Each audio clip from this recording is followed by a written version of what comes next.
What's going on, guys, gals, and gamers? Today we got a cool little video going on.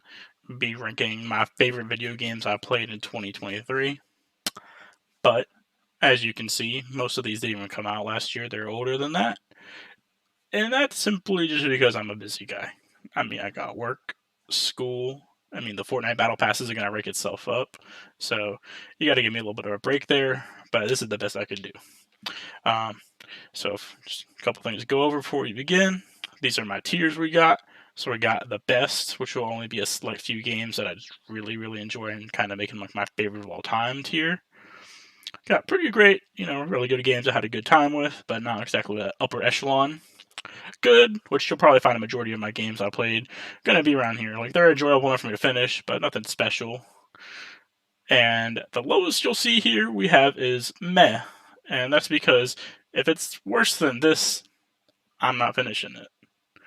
And down below, you'll see we got working on it. And, I'm a busy guy, like I said at the beginning, so I didn't quite get around to finishing every single game on here. But, yeah, I'll just kind of highlight those couple that I started but didn't get around to fully finishing, but kind of we'll talk about where I would put them at the moment, where I'm at in that game. But, yeah, thank you all for watching. Without further ado, let's get into it. Oh, it's also like completely ruined the order, but who cares? Um, First, I guess we got a short hike. It's a small little platforming game, very chill. I really like the vibes in this game. It's very simple, but it's just relaxing, and I feel like it came out at a very good time. I was kind of dealing with some stuff when I came out, and it was recommended as like a good game to play when you're dealing with some stuff. And I could say it was very like relaxing and peaceful and healing. And even though it was simplistic, it was just a fun time overall. And because of that, I'm gonna give it a pretty great. Not like my favorite game ever, but I really enjoyed it for what it was. Moving on, we got the Advanced Wars 1 and 2 reboot.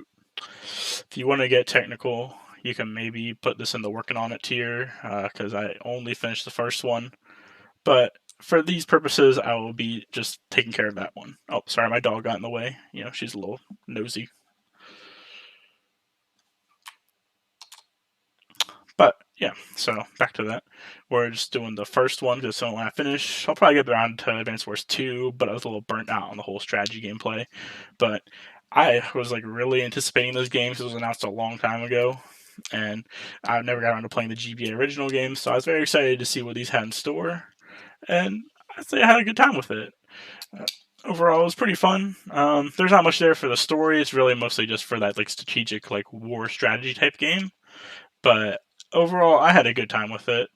Um, I wish there was probably like a little bit more to it, but I enjoyed it for what it was, and I'm happy with what it was. All right, moving on. We got Costume Quest. This is one of those games I played back in October to kind of get into the spooky Halloween vibes, and it was a fun little game. It's pretty short and pretty like small like kind of game, but what is there is very fun. It's a turn-based RPG where you're playing as kids on Halloween, and you will use different costumes to go into combat. And honestly, despite how simple and small it was, I had a good time with it. I don't think it's anything like super special, but it's good to play around the Halloween time if you're looking for recommendations for maybe next October. And I'll probably end up revisiting Costume Quest 2 next year. All right, all right. Moving on, we got Donut County, another one of those smaller scale kind of cozy games, but it was a really fun time. Uh, Nothing special. Once again, probably gonna end up somewhere around the good to great tier list, but I thought it was pretty good overall, and it was just a fun little vibe. Um, you essentially control like a hole in the ground where you will just kind of try to suck in objects and grow larger and larger. And there's a little bit of a plot to it. It's kind of crazy out there, but it just overall adds to the charm. And I thought it was pretty fun. Excuse me.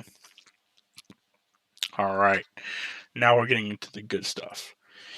Here we got God of War, the 2018 edition. Uh, I don't know what more I can say that hasn't already been said. I'm very late to the party on this game, but I finally got around to playing it. Shout out my sister's fiance for letting me borrow the game, but it was phenomenal.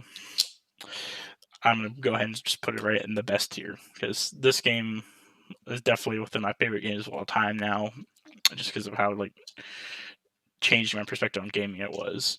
Um, I really enjoyed the story, and the combat itself was very good as well. But I will say, if anything, the combat isn't, it's not reinventing the wheel. It's good, but I don't think it's as crazy as people make it out to be.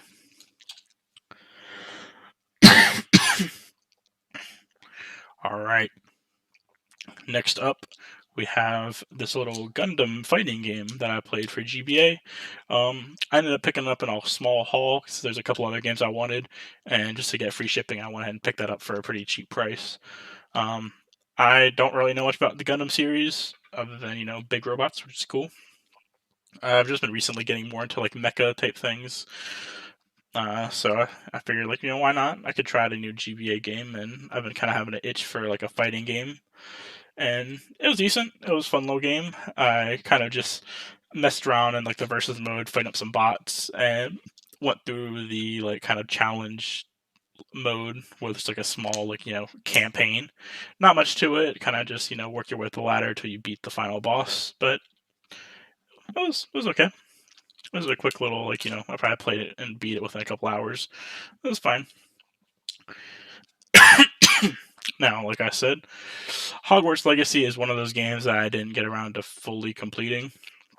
So it's just going to be working on it for now. I was pretty excited for it, and I still would like to get back to it eventually. But I kind of have this thing with open world games where they can be a little overwhelming and exhausting, especially with how just hectic my life is sometimes. It seems like a lot to get into. So I end up starting them, having fun, but then just dropping it to pick it up at a later date. But it was fun. I really enjoyed the combat, and it was very cool to be able to walk around Hogwarts. Probably my childhood dream. I would probably only a third of the way through the game, but I'd probably give it a 7 or 8 out of 10, somewhere around here, if I would have to rank it.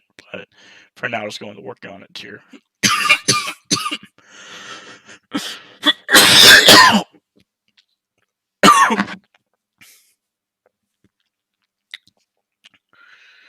All right.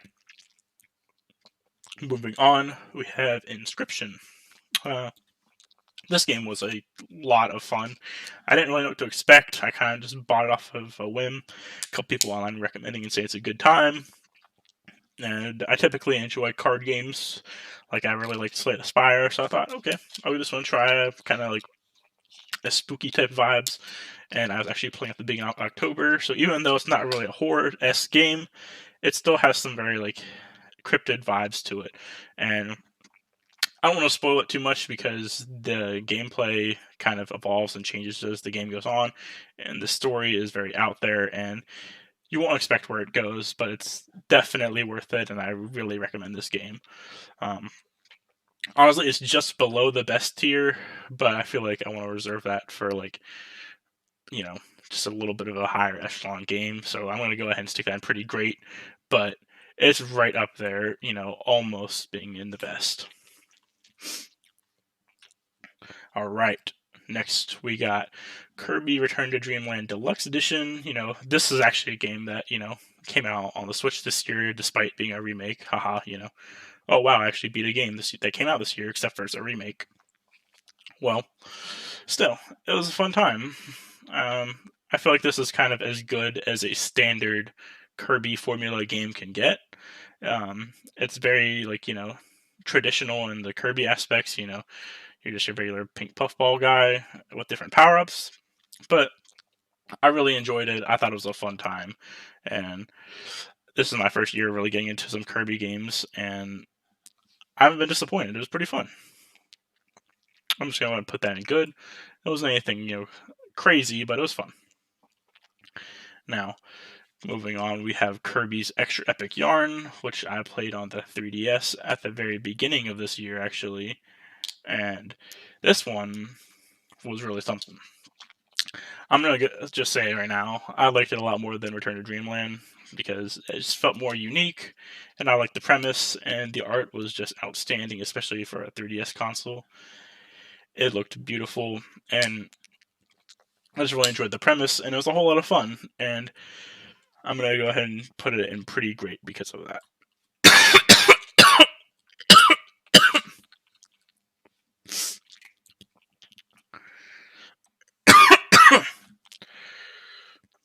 Sorry. Back to the video.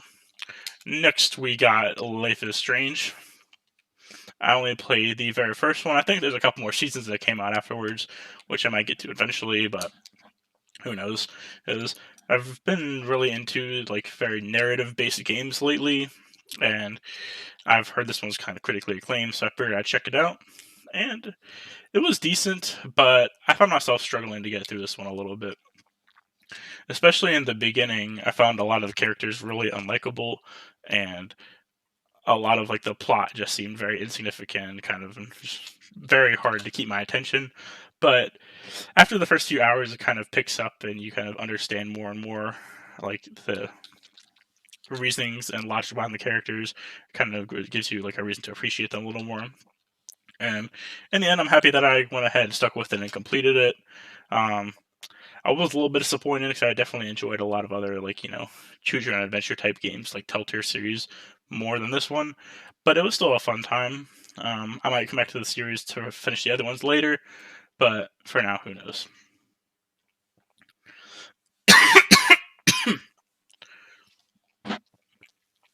Next up, we got Luigi's Mansion 3, which was I actually started this probably a year or two ago and made it a good way through, but kind of got burned on like the kind of puzzle type of gameplay and put it down for a long time until this year in October. Actually, I was thinking, I actually want to make progress in these games that I've started forever ago and haven't got around to beating. So I went ahead and took the time to wrap up. I think I had maybe 4 or 5 levels left. And I'm glad that I did that because those last few floors were actually like some of the best in the game, and I had a good time with it overall. Uh, I need to go back and play the second game eventually because I actually have not touched that one, and as well as the first game I haven't played since I was a child, so I want to revisit that one eventually and kind of see how they compare. But overall, I'll put it in the pretty great tier. Probably more like that 8 instead of a 9, but it's still pretty good.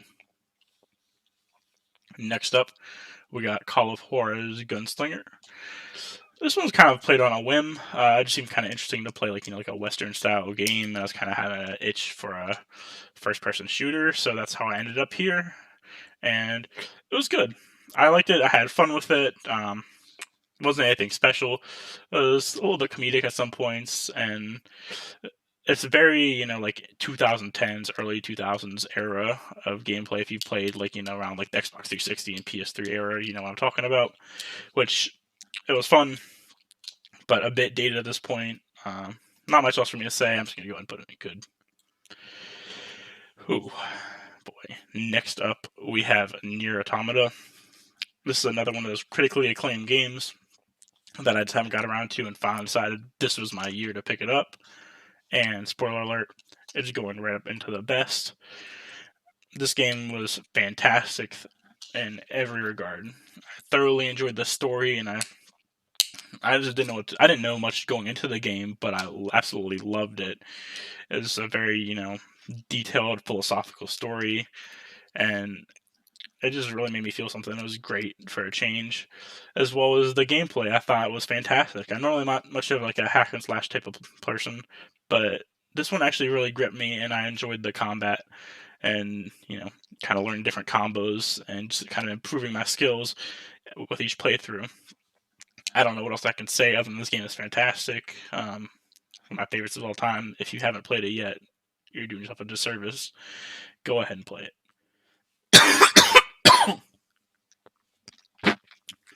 All right. Next up, we got Octopath Traveler, which, spoilers, will also be in the working on it tier because I started this year. I've always been interested in the idea of it and the concept since it was like announced and came out a couple years ago, but I never got around to it because I had so many other games to play. And this year, I finally was like, you know what? I'm looking for a new RPG to play. Why not Octopath? And I started it and was really enjoying it, and kind of thinking like, I've been playing for a good while, but I'm still in, chapter one for each character, and kind of, decide I should look it up to see how long it takes on average to beat.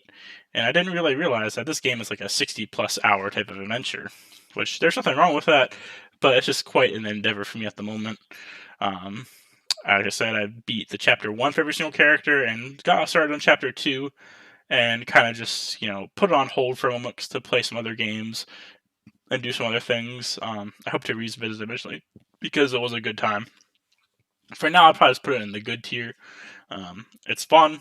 I like the combat, and the graphics are absolutely gorgeous. I love the HD 2D style, but like everyone else complains about with this game, I do wish that there was a little bit more of like a story interaction between the two parties, because it can feel a little bit disconnecting when you have 8 different characters with 8 different stories that do not overlap. Moving on, we got Pirate Outlaws. It's a kind of card game based on pirates. Spoiler alert, it's going into meth. I thought this would be a hit for me because I love card based games. I love pirates, so this looked like the perfect match for me. And I played through it, and it was okay. I spent a good amount of time like beating the initial gauntlet to complete my first run, and it took me quite a few tries, but I eventually powered through and got through it, and I enjoyed it. But I was just leaving a little bit to be desired. And I will preface this by saying I was playing on mobile, and that could be why it was the way it is. And who knows, maybe the console and PC version is better. But at least for the mobile version, it was very microtransaction heavy and very grind heavy, where I was playing for a good amount of time, yet I did not unlock much. It would take me like hours and hours of gameplay to unlock more stages to beat or more characters. That's why I kind of decided to beat my first couple runs and then just be done with it. Moving on, we have The Quarry. It was a fun little game. I've really enjoyed their first game that I played, which was Until Dawn. I played that in 2022, I believe. So I figured, The Quarry is my natural progression. I'll go and try that one next. And it was still very good. I liked it a lot. I don't think it was quite as strong as Until Dawn, but it was a good time. It's partially my own fault because I have a gift with these games to somehow always get a bad ending. Um, for example, in Detroit Become Human, I accidentally killed all my characters and got the worst possible ending. In Until Dawn, I accidentally killed a few key characters I tried to keep alive the whole game. Kind of disappointing. And it follows suit in this game. Made it all the way until the final acts of the game, and messed up one quick time event, causing some characters that I really liked to die. And it was pretty frustrating that I was doing so well, had a perfect game going until the very end, and I messed it up.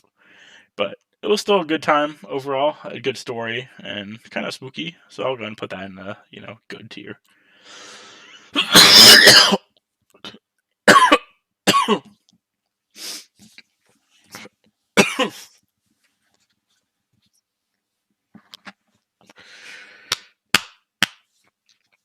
All right. Next up, we have God of War Ragnarok. This is also going to go on the working on it tier because I started that a little more recently after loving God of War, but I haven't got around to finishing it yet. I'm still in the initial stages, but it's looking like a lot of fun, and I can't wait to finish it in the following year. Next up, we got the Resident Evil 2 remake, which is actually my first Resident Evil game I was able to actually fully complete, and I'm glad that I did. It was a great time, and it was pretty interesting having primary location being taken place within the police station for a good chunk of the game. And I didn't know how I liked that going into it, but as I played it, I found myself really enjoying it because the gameplay was different enough and keeping you engaged the whole time. So I didn't have a problem with it. The story is pretty gripping. The horror elements were quite nice, and even the puzzle elements got a little bit frustrating at times, but nothing too crazy, nothing I couldn't handle. So I'm gonna go on the pretty great tier list. All right, up next we got Spider-Man Miles Morales. I actually ended up playing this one because I knew that the Spider-Man 2 game would be coming out this year, and wanted to go ahead and play Miles Morales in anticipation. But as you can see, I didn't even get to Spider-Man 2 yet, which hopefully I will this next year, because I really enjoyed Spider-Man for PS4, and I also really enjoyed Miles Morales, and I'm just really excited to see what Spider-Man 2 has in store. I would say the initial Spider-Man, where you play as Peter Parker for the PS4, probably a little bit of a better game, but they're both very fun, and I think the story was very gripping for this one as well, and it's well worth your time. All right. Next up, we have Teenage Mutant Ninja Turtles: Shredder's Revenge, which I will go ahead and throw it in the good tier. It was fun. I was really craving a beat 'em up, especially kind of like a classic TMT game, and this really scratched that itch. I got at the very end of 2022 for Christmas, so it was fun to go into the next year playing it, and I just really enjoyed it overall. I just like beat 'em ups, and I usually play at least one or two a year, and this was the one I chose to play this year, and I'm very happy with it. The graphics are nice, the gameplay is simple but rewarding and fun, and I just really enjoyed it overall. All right, our fourth and final working on it goes to Tears of the Kingdom, which is a little bit surprising to me because Breath of the Wild is one of my favorite games of all time, and it was very life changing for me when I played that a couple of years ago when I first got my Switch. So I was so excited for this game to come out, and I still am excited to get to it more and play through it, but I haven't been able to beat it yet, and I've only actually played maybe a quarter of it, if that even. I've barely scratched the surface what this game has to offer, but I'm excited to see what more I can do with it. Just kind of got busy because it became out, I believe, in May when I was starting school full time as well as working full time, so I didn't have much time to devote to a expansive and massive open world game. But I hope to finish that going forward because I definitely want to revisit this one. All right. Next up, we have Before Your Eyes, which initially I was going to put in the best tier list because when I first played the game, I just felt great about it. I love the story; it's so impactful, and it really had that wow factor. But after sitting on it a little bit, I think I'm going to put it down to pretty great. Now, it's still an excellent game. It's still a whole lot of fun. It has a unique premise, but I don't think it's quite up in that upper echelon with Nier Automata and God of War for games I played last year. Sorry, but yeah, it was a very like narrative based game, very emotional. It has an interesting premise where you control the game with your eyes, where while you're playing, you will be going through different memories of your main character, and each time you blink, you will skip forward in time. So it kind of brings in an element of how long do you want to keep your eyes open to stay in that moment before blinking forward, which is very unique, and I think that's why it kind of got my attention at the very beginning and was like, this top tier game until I kind of sat on it and realized like it's great, but maybe not as good as I initially felt. Moving on, we have the internet cessation of Vampire Survivors, which I'm gonna go and throw in good. It was a lot of fun. I didn't know how much I'd enjoy because of how simplistic it is, but anyone who's played this game knows how addicting it can be, and I loved it. It was a lot of fun, and it was the perfect game for me to be able to just like kill some time at work during some slow time. So I'm very thankful for that, at least. All right. Next up, we got Pokemon Violet, which honestly, this doesn't really deserve to be good. It'd probably be more so in the meh tier if it wasn't a Pokemon game, which is one of my favorite franchises ever. But it's going in the good tier just because that name carries some weight to me, and I still have like a base level enjoyment with all my Pokemon games. And this one is no different. It was interesting being the first truly open world game for Pokemon, which I did enjoy. I enjoyed the Pokemon design for this generation. There are a lot of really cool ones. So there are a few things to love, but there's a few things that were like left things to be desired, including the graphics of the game looked atrocious. The performance was not great. And the open world aspects just frustrated me because yes, it was open world and you can go where you want, but it doesn't really make sense to because even if I could say, I don't know, this is making something up, so it's not actually how the game works. Say I could go south to a level like near level gym, like say I open up to the open world and I can go to the south to stuff that are around my level, or I can go to the north where everything is like 10 to 20 levels over me. While I could go that direction, it would defeat the purpose and just decrease the enjoyment overall because I'm just struggling with things so much stronger than I currently am. So, yeah, it was a fun time, but I don't know. It left a little bit to be desired in my eyes. And last, and certainly not least, we have WarioWare Get It Together, which I will also be putting in the good to meh, but I think I'll just barely drop it into good because I don't think it was as poor as the other games I put in the meh tier. But it definitely was my favorite game. It was probably on like the bottom, 5 or 10 games that I played last year. It was a fun time, and I enjoyed the minigame aspect of it, but it's very simple, and a lot of the minigames felt very samey because the controls are almost the exact same. It's just slightly different based off which character you get. So it was alright, but definitely not what I exactly want for my WarioWare games. And I'm hoping the next one, which was Move It, ended up being better. I haven't tried it yet, but I've heard decent things about it. But we'll see. But yeah, overall, this is my tier list. I guess I can go ahead and rank them within the tiers quickly as well, because I haven't done that yet. Nier will be at the very top for me with God of War slowly behind. Aside from that, see, I'll say, yeah, Inscription deserves to be at the top. Aside from that, I'll probably put Kirby's Extra Epic Yarn next to it, with Before Your Eyes following closely in suit. But yeah, I feel like this looks like a pretty good tier because like these two are like closer into like my 8. Sure, it goes back one, but these are like my 8-ish out of 10s, where these are closer to a 9 for me personally. All right, this one is definitely in my biggest tier, so let's see what I can kind of do to organize. To begin with, I'll go ahead and put Kirby towards the front, as well as the costume quest. The quarry can go towards the front, as well as Shredder's Revenge. I would say Life is Strange, Call of Juarez, and WarioWare Get Together, kind of backing it up. Vampire Survivor, I loved you, you're fun, but not really much to you after you grinded for a certain amount of time.